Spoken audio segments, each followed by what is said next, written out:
l'État va démissionner. Il faut dire la vérité, monsieur. Les pays qui manquent le courant, qui manquent d'eau, qui manquent l'enseignement, et les pays montent. Dans la moto, caméra, on a détourné des millions de millions, abîmés avant la porte à Boykozo. Et ça, c'est un franc. Moi, on a développé. Président Azua, Lokola Lorenzo, Oyibi Bakangi, Bimaka, mon père Zambon. Bon, il y a l'État.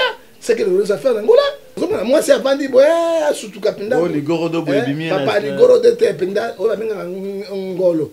Naba Sendi. À Toboli protection. À Toboli sous-vêtement. À Toboli djinn à moquer. Ako Toboli pe djinn quoi? Wow, Azana moto, IGF bato kanga bango bango wan. Bato bango kanga bango fuda ba procureur. Bazo bango yango. Mais la prophétie la plus excellente c'est la parole de Dieu. Autant que moment très grave il y a la masturbation. Ce qui moi si na mobali, moi quand je masturber. Moi si à l'ongoli zemi. Na mobali c'est masturber bango nyonso babomi. OK. Est-ce que va passer ba terre yango la crainte de Dieu? Na habité père quel engouement prophète tu serais d'accord nga bango ta tchama makala. Hein? On va donc brouiller le peuple congolais inutile.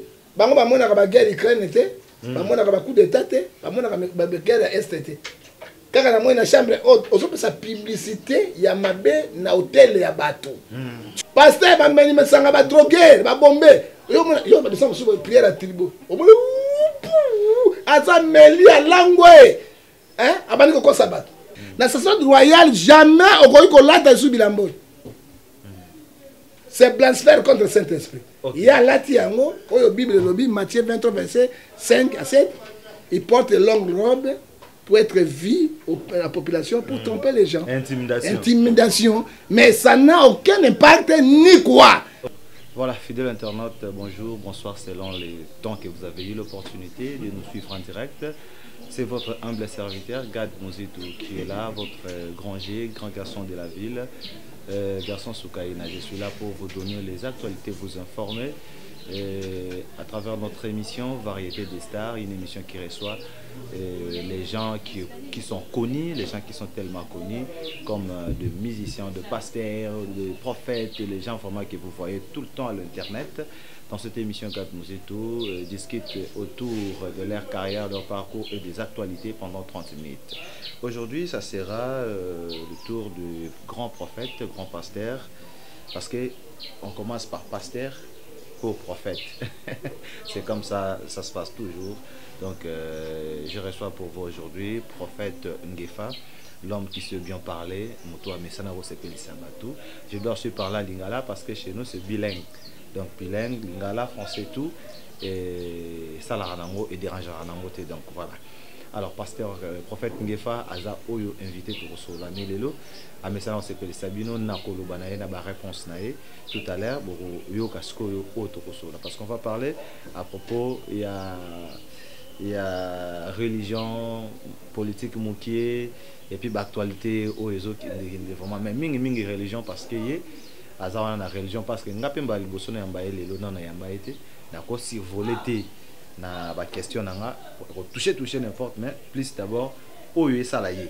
Alors merci na la patronne à Aigle Jaune oyo aza patronne ya chaîne YouTube au Gad Mouzitou Azali Aigle Jaune ba manga ya mufu manga ya kotela manga ya pembe ya noir teme ya pembe oyo sala bien na bandinzi balandaka ebele. Merci beaucoup na boss l'opinion Lopez Sosaibo wazarana biso pourquoi pas na papi Pumbu les mannequins de toute la papeterie. Et puis, na Pessimbote Makasi, na Régine, la reine Motema ya Jacques, Moulele, autrement dit, la reine mère. Donc voilà, Malem Bakongo et Banoya, le coup les amba liboso, et autant à peut remettre ça. Alors, déjà, je reçois pour vous notre invité, le prophète, grand prophète de la nation, prophète Ngefa, bonjour.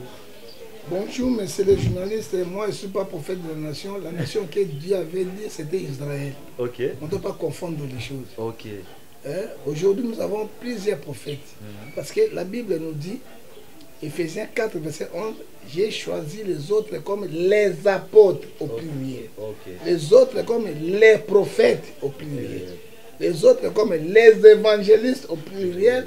Les autres comme les pasteurs au pluriel, les autres comme les docteurs au pluriel pour la perfection de l'église. Et le chant des prophètes aujourd'hui dans l'église, il n'y a pas un prophète de la nation. Le prophète de la nation que Dieu avait dit, c'est Israël. Mais Brazzaville, c'est une nation. France, c'est une nation. Quand nous parlons des États-Unis, c'est une nation. Mais quel prophète de la nation? Quelle nation que Dieu a envoyé? Mais au Congo, nous avons aussi des prophètes qui s'appellent prophètes de la nation. Ils s'autoproclament aussi la patrie. Ils s'autoproclament et eux-mêmes, frère. La nation que Dieu avait envoyé, les prophètes, était Israël, peuple de Dieu. Okay. Abou Bia, prions le Seigneur. Nzambe nangoya totike mission maboko na yo. Nkolo tika ete opesa journée c'est boanya sagesse intelligence. Allo ba uti pa na yo. Nous remettons le Congo démocratique entre ses mains. Protège notre nation si les ennemis. Yahweh, Banguna soba kende musika. Batika biso kimia na besoin na biso na richesse na yo. Totiki ba diaspora na boko na yo, tatanzambe na bolingo. Batela bango sunga bango bakomande l'état. Soki bango bakolesa na biso eza pona lokumu na Nzambe. Banda na biso po sukisi na biso au nom du Père et du Fils et du Saint-Esprit. Amen. Amen. Ah, Père, obi na linga vraiment na bandono pena losako. Ah, ezwi moninga koseka te. Losako. Mbo azali na bakomine atambola nzela bo moko. Losako. Ata kanda ya mopepe ya libumbu tobolaka leso te. Losako. Vraiment, mesdames et messieurs, voilà, Ezali. Tant que bon niveau, on va sentir bon, c'est que prophète Ngefa donc tozanae. En tout cas, merci pasteur. Prophète na ucho yoka awa na kati lo sambo no lobi ba diaspora so ba mo ba koma ba nzambe na biso ba lesa biso. Bon, tant que l'État va démissionner, il faut dire la vérité, monsieur. Les pays qui manquent le courant, qui manquent d'eau, qui manquent l'enseignement, c'est un pays mort. Mais si on a la diaspora, on va quelqu'un qui peut toter. Mais les papas, to koufa bisognos parce que c'est 99% babika kanabande comme la diaspora. Mais rôle ni à l'État. Rôle à l'État na Congo répond à kozwa, ko détourner. Et quand je vois la parole de Dieu, Philippiens chapitre 2, versets 16 à 17, ce sont les gens qui cherchent, à 21, ce sont les gens qui cherchent leur propre intérêt, non les peuples de la population. Population liée à Kate. Population à Ménagate, à Zakanese. Mais le pays est juste. Il y a le gouvernement, Sénat, Parlement. Président Zali, pare à peuple Zali. On a bien été à diaspora, Banzam Menabiso. Banzam Menabiso, Biso te. Mais tu as la toilette. Ce qui, papa, yo, aux 8 mois sur Tchèque, il faut les lettres de la diaspora. Mais quels sont des pays? Les gens ne travaillent pas, il n'y a pas les emplois. Les gens sont au bel hôpital, ils ne tout à tout le pont. Et ça a été. Mais rôle à l'État-Unis, on a bien que l'on était bango de banzambe na biso. Nzambe tala bango, sunga bango. Yondo le saka bandeke. Ba fourmi, bambisi na mai, na bato. De bango na ba diaspora. C'est très profond, trop sage aussi. Prophète, par là, les lots na gouvernement autozanango ou la pouvoir autozanango, les alliés pouvoir il y a Félix et Tshisekedi ou Azaki pe diaspora mona poto et puis batba loba na kati ya pouvoir le lot mingi batwa yo vendre des akaba diaspora. Ce que ba diaspora baza bat o le lot ba big sabiso na musika banzambe na biso. Mais le lot entourage ya président ezape bango. Mais comment makambo yo ko changer te pour que biso tout banasko ko vivre na bien, to vivre na ba salaire na biso, to vivre na oyo toza ko sala na kati ya mboka na. Oyebi na poto dernier salaire à Sming ezalaka na 1500 €. Quand quelqu'un vient là-bas, alors toucher 50 000 $. Yo ka ça ko le chef de l'État. Merci Dieu. Hein? Et donc le président ça qui est réuni, le président c'est un bon président. Qui a l'amour de Congo, il faut dire la vérité. C'est un grand procès.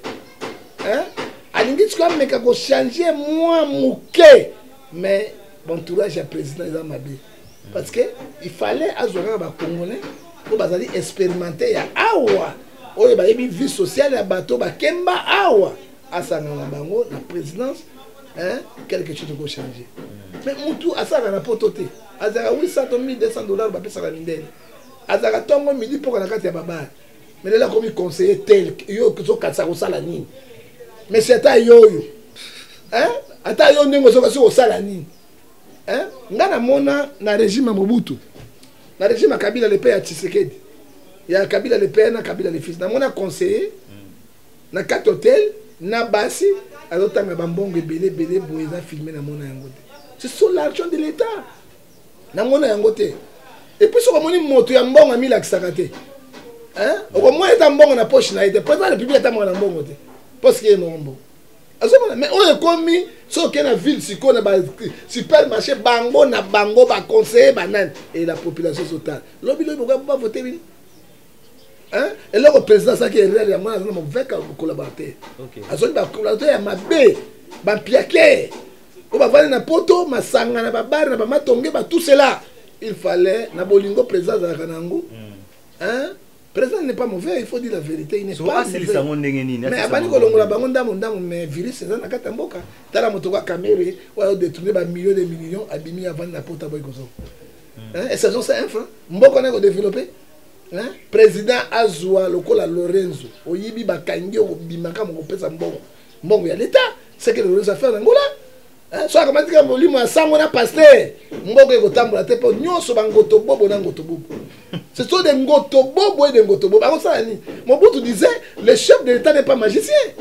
Est-ce qu'il y a un continue la commune hein ah ça la commune a pas beaucoup mais c'est pour pas être président de la République na carte commune na bango hein même ça les ça les mater ça dit quoi ils a na virus ngo batombola sur ba congolais il y a mitema mabe donc ennemi à Congo ils ont Congolais parce que richesse nous avons même la vie à Kinshasa donc on développer. OK. Président de la République Mikolo tozo mona makambo ta mona mo étalé présence toujours invitation mo to les gars awa après ça qui ba artiste musicien ben ça ba on a IGF.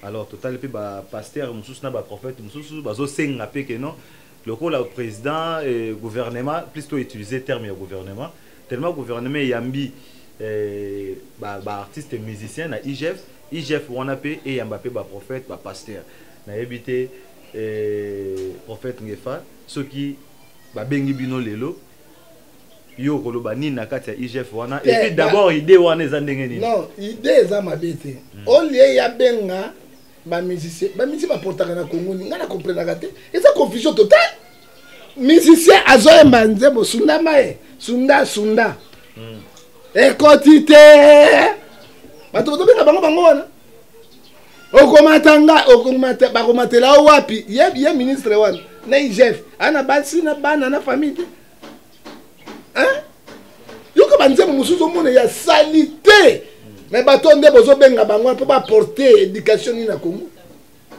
ba porter nini ezali le monde est dans l'envers so que ministre azo banzembe kotite banzemo ya bolole wana o ya salité ya mbindo Galates 5 verset 22 19 les œuvres de la chair sont manifestées les impudiques les njobistes et les makembistes des fumanganistes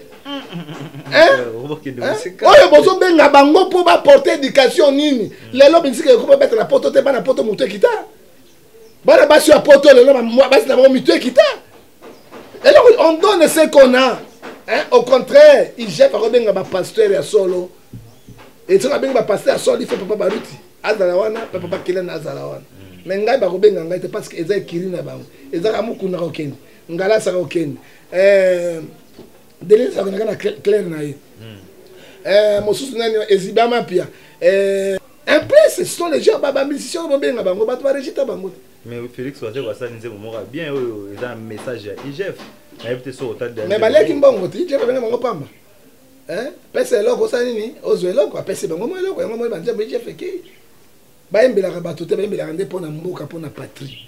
Mais si on a Waze quoi, ils ont dirait Yemel Penan Mboka. Ils sont Yemel Mboka, bravo. Waze va Mboka, c'est bon.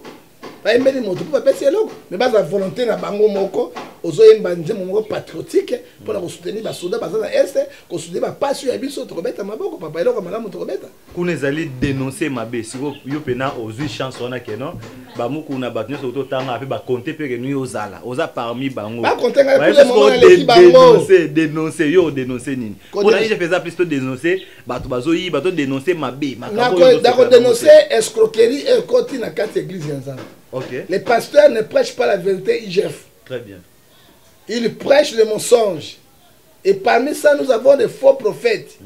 au bazali a bazo kabama bota ya bato IGF nous allons faire IGF ozomona il faut qu'on quatre cordon ombilical parce que la Bible me dit Matthieu 24 verset 11 l'apparition des faux prophètes il séduit beaucoup les gens les gaffeurs hein na ba IGF va passer ba ba to à soy na ba genou soy tué et ça va passer na ba fumangani côté soy wa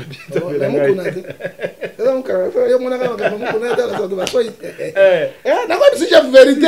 Alors, quand Dieu rejette quelqu'un, j'attends les chefs, pasteur, j'en ai dit ça. Dans Apocalypse 3, qui dit la parole du Seigneur. Tout le temps, il chef, il a dénoncé. Dénoncé, donc, aux awana, l'État, il a profité. Bon, voilà. Salutation, on a bateau, l'andabiso, awa. Aujourd'hui, papa. Famille Nzanga, balobi, famille Nzanga Pascaline, na kati ya France. Koko Yarani, ya Elion, wa Zola Nzimbu. Merci. Le roi Père a vu déjà, dans Rosonga. Après chapitre 3, IGF, verset 15 à 17. Ainsi par l'internet, IGF. Pour passer de ce banc. Je connais vos œuvres. Je sais que tu n'as pas froid ni bouillon. Ni bouillant ni froid. 16. Ainsi parce que tu n'es pas tiède, pasteur. Tu n'es pas froid ni bouillon, je vous vomirai de ma bouche. Nzambe asanda bango. IGF bato Nzambe asanda bango. Yoko benga bango. Pour la basalani. Ce sont les gens, Esaïe 30, verset 1. Il amène la malédiction sur les malédictions. Ok. Nasir Boyoki, oyo prophète Aouti Koloba, parce qu'il y a le plus vérité, a fonctionnera la vérité, il y a un gros moment à Kabisoto qui toujours, on a reluka information, peu vérité et pas inaye. Alors, Père Nengo Aouti Koloba pour la IGF, ma beza tellement trop dénoncé, n'a pas Aouti Koloba, bilo au monde à 4 Aouti Koloba. Ah ouais, les lots vraiment na maté ya ba pasteur, maté échangeant. Dès que tu es baki kala, maté zalaki. Bazote ya batu repentance changer bongwana tika mabe par exemple les tout le monde a lelo ba pédophilie tout le monde a lelo ba masturbation na ba ni na ba internet mingi pe ba pasteur bon pour ça na katolo ko mo ndeko Bible zo bisabiso na Ephésiens 5 verset 11 condamner tous les effets infectés du démon il faut te condamner mais jugement tout est nzambe ozoka OK. Autant que moment très grave, il y a la masturbation. Ce qui moi, si na mobali, moi quand je masturbe, moi si à le molizem, na mobali c'est masturber, bango nyonso baboumi. Est-ce que va passer la crainte de Dieu? Les gens quoi bango bazali ba commerçants, ce sont des commerçants. Quand un pasteur part à la télévision, l'entreprise, où est l'église na mbongo ezati. Sur l'église entreprise de gamoni escroquerie, du leur cœur. Les mensonges qui prophétisent. Jérémie 14, verset 13 à 17. Hein? C'est 2 Pierre. Chapitre 2, verset 1 à 3. Les faux prophètes, les faux pasteurs. Alors, bako kote ya biloko na te parce que bato ba okima bango. Lelo ko fait passer quota. Ce sont les pratiquants, les bakota na kati ya vaudou, bakoti na ba franc-maçon, bakoti na magie, na ba idolâtrie. Là, Galates 5 verset 19, Nzambe a condamné bango à mort. Le quoi ba yi ba kokufa. Bakota ba condamné Nzambe te, il faut bakota sa science diabolique na kati. Bazwa mbongo, bazwa récit. Il y a des pasteurs qui sont des homosexuels et belés. OK. Bah pasteur parce que les lesbiennes est belé. Mais Proverbe 15 verset 3, les yeux de l'internet tous les ils regardent. Bah il va beaucoup faire. Il y a un moment il va côté à répatance. Il faut pas que na Joël chapitre 2 verset 3 comme ça va côté à répatance. Mais c'est la pasteur côté à la crainte de Dieu, l'obéissance, la sanctification, la purification, bah terre le soutien, bah on battu un bindo, battu à salité.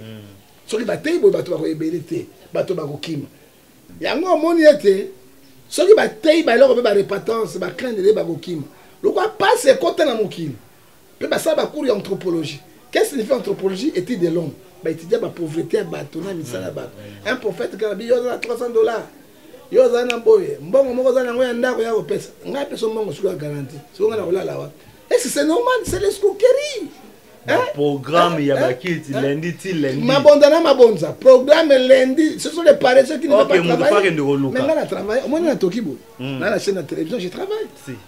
Hein? YouTube a fait deuxième Moussa na yo à part Moussa je travaille na Tokibo na Tongo je travaille au temps plein ni miyibi ba escroc ba makioniste ba njobiste ba kobiste hein ozokomona hein pasteur ba meni mesanga ba droguer ba bomber yo ba descendre sur prière à tribo omona asa meli à langwe hein abani ko sabat. Comment utiliser moi ba nini bambilika mo boye ezara lix boye donc moi na kati moi whisky wana whisky na kati pe na botoko na kati ako saka vino mais oh non vino o mai papa zo la mai mai zo mais mai tanga kena ba drink c'est que là drink na kati église c'est que nzambe za kuna to mon pote alors quand nous les dénonçons tous les ennemis na bango parce que Galates 4 verset 16 à cause de la vérité je suis devenu votre ennemi petomoni yo na ko epa na melima ya. Mais si on n'a pas passé dans le maïté, attention, on n'a pas son botte, on n'a pas son botte, non? On a crainte. Mais passer n'a pas son botte, pour poisson, ça dit quoi, ma belle côté bondoki? Il y a des noms arabes, surtout la Kisaï. Mais Somme 127, verset 2, si Dieu ne protège pas, qui se protège? On veut. Et Kenge. Voilà, merci beaucoup, Fifi, Marcos, femme du patron Balobi. Awa tozali na prophète Ngefa oyabino bo stepelaka na mingi bo senga ki garde muzi to sala effort ya mbela biso ye na sur na maison na France bo za ko sepela parce que nazana prophète Ngefa yeyo Eric Kenzo na pesi mbote na ba mama ya 9-4 na kata France wana mama ya 9-4 na moni Dalida Bernice pourquoi pas Alpha Tindele na moni les sous Nicolas Bataf bazawane belé sans oublier Didier Massela le Gaulois boss na kati ya Luanda prophète Ngefa Yabino yeyo. Alors prophète nazaki na mutuna moko parce que natala ki pe ba bloko mususu yo salaki natali ba émission comme tout à l'heure na otokota na kuto sala déclaration moko olobela sur Ukraine.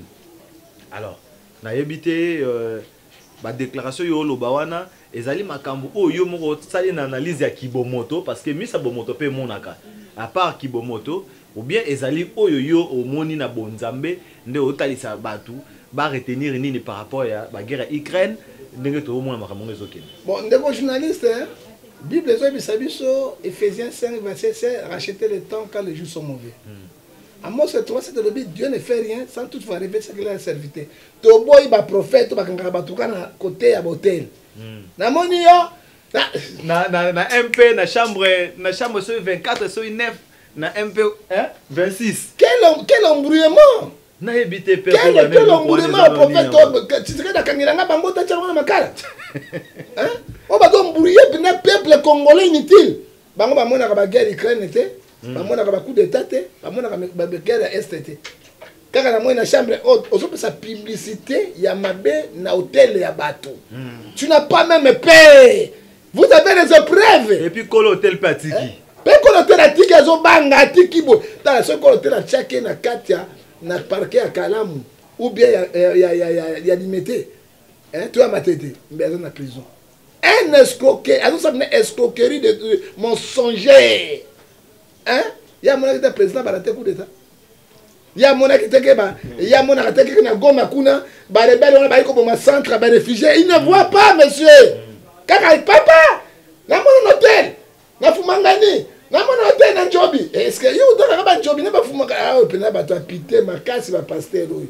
Ba Njobiste be kobiste mabe. Et puis sur mon pasteur. À Tchétchoko, à Kamati Sinya Lumumba. Yo, star, moi je te comprends. Okay. Hein? Toi tu es star, c'est sa façon. Okay. Moi je suis ministre de Dieu, regarde comme je suis. Si. Toi différent na yo. Et ça métier na yo. Ok, merci. Papa soko moni bwana ndoki.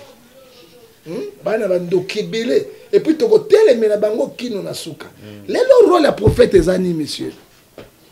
Celui qui prend la pensée de Dieu transport peuple de Dieu. Quel est maintenant dans le monde de combien pensée de Dieu? Quand je vois moi sa sexualité na moto.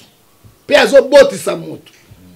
je vois moi c'est aussi c'est hein on a zo mona yango na salité ya mboa wana Turquie c'est partout pour avoir l'argent mboa bazo botisa bato moi en tant que prophète Je vais dire aux gens, voilà, Ephésiens 5, verset 6, la colère de Dieu est commise. Parce que Dieu a détruit mon kili. Parce que c'est strictement interdit dans la parole de Dieu, rapport sexuel entre les animaux et les hommes. Hein? Lesbiens, c'est strictement interdit. L'homosexuel, c'est interdit. On doit condamner Ephésiens 5, verset 11. Okay. Les prophètes ne condamnent pas ça. Takaya numéro 8, 4, 9, 33. Après ça, numéro dans l'Aïti. J'ai privé dans le prophète. Hein? Nandima, yo pena privé dans l'Aïti. John Ngefa. Hein? Pesanga numéro dans l'Aïti. Ya penda, oh, ya privé dans l'Aïti. À ça, dans le bazar, il y a un système à Makiona. Ok. Hein? Quand la Bible est Matthieu 24, verset 24. Makiona explique Bisopeto. Makiona est une organisation satanique. Bakwa na butu bakundi mbwa okauka na lopango na yo na zero yo ebité bakoya to mona loko mo ba timbo bakuti yango okateka lopango so tete bana IGF ba vérité yango IGF yango yo dénoncer osoko mona ba okele pa nganga bazo biso mo selekete siko mo selekete soko simbi ole biloko kufi poison mo selekete na nzoto comment obikane c'est de magie vraiment osoko moi c'est avandi boye asutuka pinda oh ligorodo boye bimia papa ligorodo te pinda o ba menga ngolo na basendi atoboli protection atoboli sous-vêtement atoboli jina moke akotobola pe jina koi bon azana moto IGF batokanga bango bango wana bato bakanga bango fuda ba procureur bazo bango yango mais la prophétie la plus excellente c'est la parole de Dieu dans le monde des asikoyo na ningi prophète Betelangai na Apocalypse 13 verset 1 à 19 j'ai vu la bête qui avait 2 têtes 10 cornes. Ce que bête c'est que nous voyons aujourd'hui. Guerre à Ukraine, la guerre na Russie, il faut faire beaucoup d'attention. C'est le début de la 3e guerre mondiale. Okay. Les gens doivent faire beaucoup d'attention. Pourquoi? Amos 3 verset 37 à 39. Dieu peut permettre et salement parce que ma baie est commis. Pourquoi vous prenez Poutine ma baie? Poutine a démon, Satan, tout cela, oui. Il crée ma baie mingi. Il crée na autante. Pourquoi ba arme chimique? Pourquoi ba dépôt chimique ya ma casse ya ma baie? Et bon maman Ukraine ba Européen bon bango ponani. Biti na ngwezani. Boye ba ete Poutine. Ada éclairé. Poutine moto abane koloba. Pourquoi vous avez battu belé dans le monde? À cause de la batterie qui n'a pas de Poutine a dénoncé qui yango. Vous aussi ça bateau. Dans le monde Illuminati, dans le monde franc-maçon, dans le monde auto bengi lelo oyo monde mo ça non non vous dites c'était Illuminati. Ba Illuminati ba moto bazana carte. Ba ben un nouveau ordre mondial. OK. Dans le nouveau ordre mondial, Russie a la quantité. Mais les pays aux États-Unis, France, Baza, sauf ici. Il y a un moment où Zambie a détruit à cause de la complot. Abimisi Russie, Russie est comme sauveur de l'humanité. Poutine est sauveur de l'humanité, mais vous comprendre Poutine. Bon, il y a des coronavirus. Ils ont fabriqué dans les Européens, dans les Américains, dans la Chine. Ils ont malades, pas en Zambie. Il y a un moment où ils ont fait des lots et ils ont fait au moins, quand mon pépé, on a mis ça à Soukolango, et lui, moi, ça y est, ékeï. Na ba chaleur en Zambie, tout le monde. Au second moment, pourquoi ma bezali? Poutine, le coup, la yebak. Que ba arme ma bé. Et ça, na carte Ukraine. Ouais, ba laboratoire mondial, ba ont utilisé yango, ba ça la coronavirus le plus puissant. Oh, so kosoga ha osani makilo kufi ha to mona ki bazo kunda bato na ba Chine na bisika mosusu bazo kunda bango na kati ba force commune. Poutine na bi jamais yango moni guerre ya provoquer yango asimi nini centre nucléaire o ya minene pour empêcher ba beta pollution seulement et bon mais Europe peut mokili mobimba ça dit quoi et le côté ezaki préparé so ni nzambe ndima ki malgré ba sanction malgré ba nini Poutine a un objectif mais il y a qu'on continue. Okay. Hein? Et puis dans l'Ukraine, on a Bayabima, à neutraliser biloko na nyonso ya mabe pour la besa mokili et c'est là. La laine de côté monsieur Poutine yango. Bozora Poutine assassin, criminels, tout cela. Les Cambodgiens, Ecclésiaste chapitre 3. Lamentation chapitre 3, verset 37 à 39, sans la permission de Dieu. Et là, on a la ligne bazali déterminé, mobilisé, malgré biloko mabe za na kati wana, bataki yamo. Mais des bêtes wana, oye bazalaki na kati wana, ezali riche, oye Apocalypse 13, verset 1 à 19, na Ukraine, ça dit quoi? 12 si au zodiaque. Nyonso ekokisami ya Satan na kati ya mokili. OK. Okomona mwasi pembe na kati bomona tia scorpion. Mais scorpion asuaka, yo mwasi o tia scorpion na nzoto na ndenge ni oui, soko tamboli na ko nzube na nzoto. OK. Hein? Mobala komona tia tigre ça mine mo landa mo assassin, criminel. Hein? Parce que on donne ce qu'on a. Ba si yo nyonso koti, lelo bato bakomo boya mibali. Mindele basali, ba système na mo na popi mwasi. Oya sali biloko na bango gris mobali banyomi titi na banjoki mibali ozoba le monde est dans l'envers pe misu na nzambe na apocalypse na proverbe 15 verset 3 ezotala biloko ndengo est-ce que Dieu donnera la paix sur la terre vraiment akopesa yango te hein maintenant tozali plus grave que mokili na Noé plus grave que mokili ya Sodome na Gomorrhe quand nous vivons aujourd'hui des temps de la grâce mais Dieu voudrait mettre fin na kati ya babiloko c'est trop. Mais est-ce que comme un problème à autour loba mbwana mutu bazobota na ebite siko barobota nini babotaka elongi moto masana mukila c'est na Suisse babotaka na Zurich hein ah bon ebele bazobota hein bazeli bazobota parce que mbwa na spermatozoïde hein pour mbai na moto ça coûte na date de fécondation deuxième vraiment mais akobota 100% mototé ba parti ya mbwa yokota na kati na banyama ba étudier na parti ya mototé dans le monde est dans l'envers voilà butaboti monstre aboti monstre bazé belé bazali omona manchaka mutu moto elongi monstre à cause na biloko ya imbécilité oye koti na kati ya monde et skanzambe poza moyen kolia lipa yango moni ndeko apparaître na mukuse ndeko kotala mwana mwasi ya vana tala omona mwana mwasi asalaka te mais azovanda na ba pullman oyebi pullman par jour na combien mais tout n'a pas to une année 2 ans mbongo azwaka wapi ba pratique yo tala siko iPhone azana ngo iPhone 13 tala iPhone azana ngo 13 azana yango ezali ba pratique oyo bazosala yango et ba pratique on zo bisabino Joël chapitre 2 verset 12 boya epananga pour sa répétence on même pas papa route la papa kelani sokite boya ba été romain et puis 6:23 les salis péché c'est l'amour. Père Tozo qui nous traîne à 5 minutes parce que signe Tozo si ça mais on a traîné à 2 questions on a retourné à question liboso zali s'il te plaît même bato basi mabala OK je n'arrive pas à comprendre au moins moi c'est libala a vu photo a vu téléphone à elle commence à se masturber moninga mosu ya moi c'est aye bandi ko signer ma belle ko même ina ba partie mon intime net ba photo ya pasteur moi c'est auto biwa nikolo awa ba pasteur ya bosi be eloko ni bozo luka na route internet na za nango mais na bombika c'est quoi eloko nini bango bazo luka monsieur mais il prêche les gens azo yemba azo te bato vraiment le monde est dans l'envers oyo ba yebiete mokili et quand une église est kena mokili nzambe pambola bango. Bon, c'est que il y a pape na Congo, il y a moté aussi ça makambo nyonso. Pape azali chef église catholique romain. Pape azali chef église réveillé. Azali pape azali chef église orthodoxe. Pape azali chef église musulmane. Mais aza puissant likolo ya batu nyonso. Aza puissant, ça c'est on est baté ya biso. Nzambe ana lo la pembe mande febele mutamona nzambe azate. Ozomona pape azali musai na nzambe ko ba sali nyonso nzambe.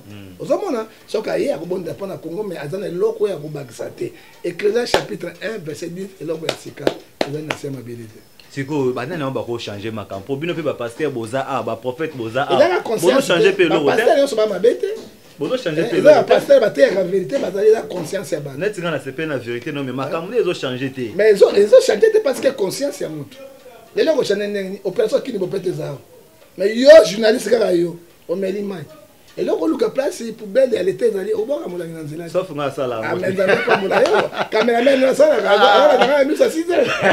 Ozomona garde na ngao ya sala ka. Nani Gabi Mwanda sala ka. Vraiment. Na mona ngo siko ko tuna ngai moko na melima ya. D'abord, il m'a dit que yango libanda éducation ma belle. Éducation ma belle. Il faut changement de mentalité. Vraiment. Donc, étant dans bon Zambé, tu es monde kaka. Alors, père, question à Souka, on a zaki dans moi tout nayo. Na ningi kudnera l'action photo mo na zana ngo awa. Na l'action photo on a comme ça, yo me ka ko expliquer nga na photo wana ndenge omona. Est-ce que cause à la bongo to bongo te? Mais nous sommes là pour dire la vérité. Nous avons l'action photo mon na zana ngo awa. J'espère que photo yo ça plaisir na bato ba voilà yango yo. Photo oyo na si ndeko nanga a réinsérer ngo na montage. Pour battre bamona au moins photo ngoti ndenge yozo mona ndé pe ba otala biso na télévision photo ça la commentaire ezaki évêque de Niles alati bilambo alati mvuela parce que tala ba mona ngo pe déjà alati elamba oyo elamba ya ba cardinal et puis na ba moni ba pasteur na ba moni biso balati yango oyo mokolo oyo gouverneur akendeke na Selembao tata apesa bango $20 au bitumbe binaki ma confiambo. OK. Ça dit quoi? Moi, alati bilamba ya ancien sacerdoce. OK. Parce que quand moi je vois Hébreux 7 à 1912, la sacerdoce a été changée. Tout le monde ancien sacerdoce lévitique, tout comme le sacerdoce royal. La sacerdoce royal jamais au ko lata sous bilambo. C'est blasphème contre le Saint-Esprit. Okay. Il y a l'Atiango, au Bible lobby, Matthieu 23, verset 5 à 7. Il porte de longues robes pour être vu à la population, pour tromper les gens. Intimidation. Mais ça n'a aucun impact ni quoi. Okay. Parce que a utilisé déjà ancien sacerdoce lévitique qui a été rejeté par le Seigneur Jésus-Christ dans le livre Hébreux 7, verset 12. Lisez la parole de Dieu. C'est là où je termine. C'est que tout le monde a fait un il y a prophète de la nation. Les alités. Tout ça pour la embrouiller. Bon, tu aussi ici. Ça qu'on a dit chemise, ce qu'on a dit gouverneur il faut là tant pour grimacer comme le gouverneur peut moi la poto. Après ba mono pe na ba innocent, ba mono na ba fali, ça sert pas. Voilà. Bon, c'est quoi yo ndenge tout aussi saboué parce que to yambi yo za prophète. Oyo olobela nzambe na ndenge ya solo zo défendre nzambe na ndenge ya solo l'église na yo ana moni bandi bazaka ba yaka po yo za na bosolo mo par rapport ya bosolo na yo père lelo s'il faut to retenir 7 kaka mingi te 7 meilleurs prophètes et pasteurs. Il faut dire la vérité. Le problème c'est le koloba 7 c'est le bas. Ba pasteur bazali oyo bazali élevé oyo ba combo 7 donc le ba 7 bazali parce que ba pasteur quand Mikel basi ba kiti ce sont des bons pasteurs hein même la poto bazali mais oyo bazali élevé je crains Dieu créateur du ciel et de la terre je vais dire la vérité avec la vérité na 7 na autant que l'autre 3 kaka premier pasteur oyo bazali modèle oyo Bible zo bisabiso dans 4 titres, chapitre 1, verset 6 à 7, c'est pasteur Barouti. Ok, premier pasteur. C'est le meilleur pasteur de tous les temps. Quand pasteur Barouti prêche, il prêche la repentance, docteur Jésus. La monnaie n'a pas mis, il y a le couteau, il y a le sauté, il y a une passion. Le deuxième pasteur, c'est papa qui l'a ni pas, le père de l'église de l'éveil, Magaté avec sauté, c'est modèle, c'est notre papa. Parce que c'est mon bazaki qui l'a ni pas. Vernon, Nadine Abala, mi balé bakoufa, c'est lui. Troisième, c'est moi-même John Ngefa, cause de la vérité. Quatrième, c'est Otuana, Bapola, Bazika, puis Baïna de l'autre côté. Babi a bon la magie, na babang na le tokuba melaka, mais bana boraka nzambe. Voilà, merci beaucoup. Quatrième et troisième Ezali. John Ngefa Yemoko, donc na 7, Babimika Misa. Mais on y a mission à toi qui vérité, non? Je te dis à la parole de Dieu.